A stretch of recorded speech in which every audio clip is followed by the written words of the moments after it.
Hi, this is a video on the case study titled Womenomics. Japan has a large social issue where a large percentage of the population are not involved with the workforce. Yeah, having a low labor supply is a big no-no, and it just means the production possibilities curve will cave in. The main reasons as to why the labor supply may be low in Japan is the birth rate being low and the life expectancy being very long. The term Womenomics is Japan's method to try and increase the labor supply by getting more jobless women into the workforce. Many women are not involved because of these reasons shown below. Yeah, pretty long list. But what Japan has been doing is working, so problem solved.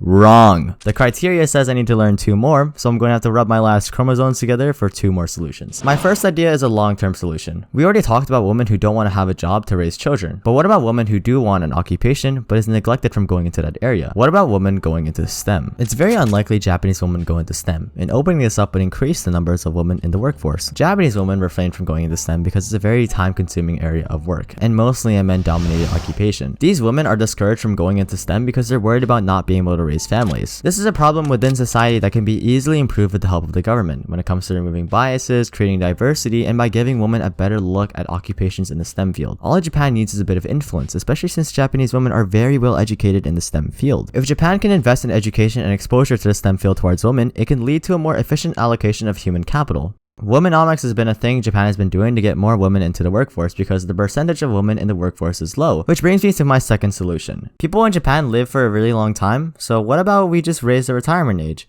Yeah, what happened to France when they did that, huh? Yeah, no thank you! What if we go outside the percentage of women and into the percentage of immigrants? A study done in 2022 shows that 47% of immigrants that come to Japan have a full-time job, but the problem is those jobs are temporary. This is because many immigrants that come to Japan have a very hard time finding an actual stable good job. A lot of immigrants say that language and discrimination is the hardest part when it comes to Japan and the workforce.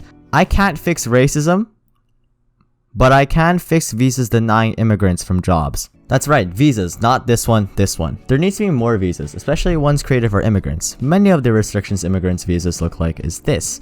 I could understand why language proficiency exists, but that could be fixed if Japan can bring more languages into their education system. Here's the pros and here's the cons. But the main reason why immigrants can't come into Japan and get a job is because of these visas, and they need to be fixed right away so we can open up the percentage.